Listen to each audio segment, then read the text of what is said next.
Hey guys, Garage Boys here, back at it again. Today I'm going to do a quick video on how to fix your AC blower on a 2009 Chevy Cobalt. I'm going to replace it. I'm having issues with my blower. It's not turning on. I guess it burned or whatever. But I'm going to show you how to replace it. Really easy job. It's underneath your glove compartment. I already have my brand new part. You can check my link in the description. If you want to buy it from Amazon, just make sure it fits. And here we go, guys. Okay, guys, so come underneath your glove compartment, and your AC blower is right here. It's this guy right here. It's a very easy job.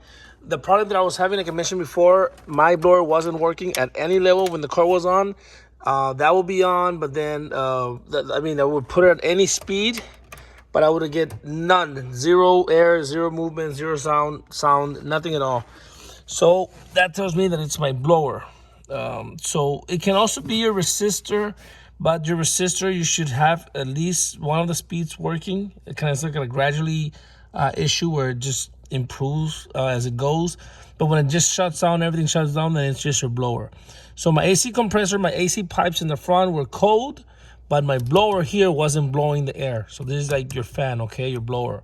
And the first thing you're gonna do is just come underneath, just pull this back right here, and see this cable? Well, this cable usually goes here, but I guess this thing overheated, it kind of melted or whatever, and now it's loose.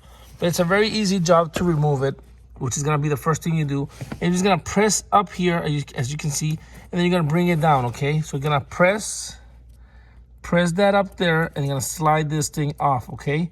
So go ahead and do that. I'm gonna do it with both of my hands, just press and pull. The issue with these blowers is that they overheat or whatever, and this kind of melts, as you can see here. And when it melts, it just creates a bond that you can't really remove it. It's gonna get really, really hard to remove it. So you can try and wiggle it, pressing the button and wiggling it out and stuff like that. If that doesn't work, and by any chance you have to cut it or break it or just mess it up, make sure you mess up the side of the blower, not the one coming out of your car. This is your car plug, this side, but this side, the one coming from the blower, because you're going to replace the blower, and the blower comes with that plug. So make sure that if you have to break something, it's gonna be on this side of the cable, okay? So go ahead and unplug this cable, and then I'm gonna show you what you have to do next. Okay guys, so now that you unplug the cable, just there's 3 screws that we're gonna remove. There's one right here, there's one over there, and then there's one back there, which, let me see if I can show you. See that one right there? That little guy right there? They're size 7, so it's usually 7mm. This is my setup right here.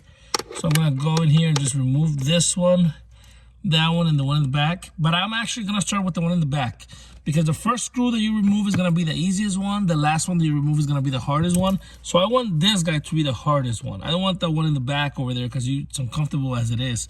So start with the one in the back, then do this one, and then do this one. Once you do your last one, which will be this one, the whole blower motor is gonna be hanging. So this is gonna get extra hard. So you're probably gonna have to hold this up with one hand and then finish it off with the other hand. Or don't take them out all the way, okay? So just keep that in mind. Once you remove that, those 3, this whole thing is gonna come down, and then that's it. So let me do that, and then show you next. Okay guys, and that's how you remove it. A very easy process, just the 3 screws and then the plug. Simple. This is a very common problem for these vehicles. I guess the connector is not that good, and as you can see, it looks kind of burned inside. So that was my issue. It kind of burns the blower over time. But that's it. That's how you remove it. Please like and subscribe if this helped you, and I hope it did help you. It's very easy. You can do it yourself and save some money. Thanks for watching, guys. Take care.